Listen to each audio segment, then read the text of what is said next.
Hey everybody, I'm Dave Hecker. Ruby on Rails is one of the most popular languages for web applications, and there's a lot of evangelists who would tell you that it is the best language for every purpose.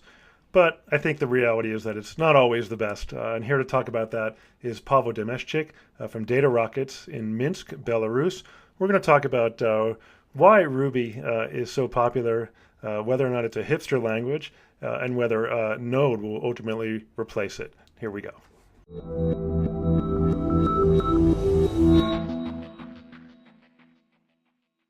Why has Ruby become such a sensation?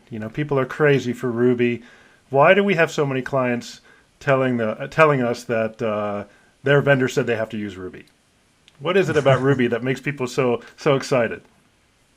You know, uh, if you came to a software development company and didn't provide any requirements, and a sales manager from another side told you our company uses Ruby on Rails, and I think it is the best platform for a product, it's a hype.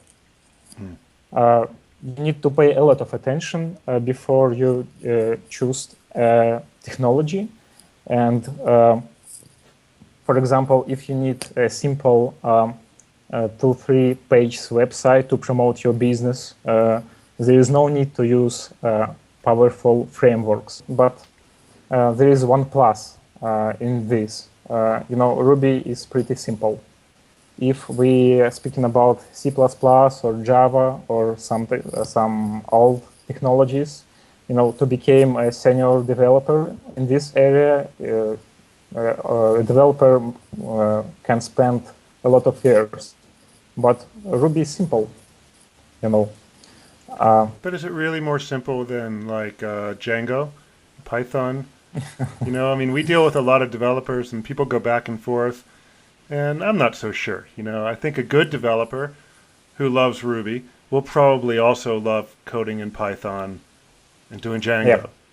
But, if we will compare Ruby with technologies in the same stack with Ruby, it will be Python, it will be PHP, it will be Groovy maybe, and it can be Node.js. But this is kind of like, say, 5 years ago, we are hearing from clients and they're saying, oh, we have to use Ruby because it's the new thing and it's the best and it's the hipster technology. And this is before it was so popular. Because Twitter is built on Ruby, but they had a lot of trouble. And even today, Twitter's uptime is not that great. Twitter's is pretty unstable for such a large application. Ruby didn't always have 150,000 gems. So now we hear the same thing, people saying, we have to use Node, we have to use Meteor because it's so fast. And it feels just like it did with Ruby. A client saying, well, we need to have, we're going to have 150 million visitors every day. Everybody says this. And it feels the same way.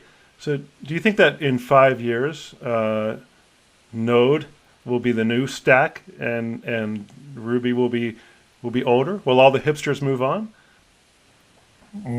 Sure, I think that will be in this way. Because, our developers, Ruby on Rails developers, already are very interested in Node. They create open source libraries and trying to taste this new technology. I think after 5 years, it will become a new hipster technology. Yeah, I think you're probably right. So if you had to make a bet, right? If you have to take your company in 5 years and make it into a shop doing 100% Ruby or 100% Node, what would you choose? A Node.js direction in our company. So we are preparing for that.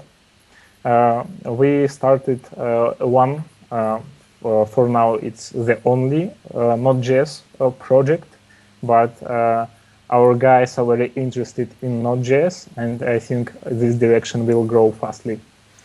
It's the next hipster technology. I love calling it the hipster technology. All right, very good, very interesting. Well, we have a lot of interest in Ruby, of course. and more in Node every day. So we should definitely keep in touch because that's the direction a lot of things are going. All right. Thank you very much for your time and your insight. I appreciate it. And it was nice to meet you. Thank you, Dave. All It right. was nice to meet you too.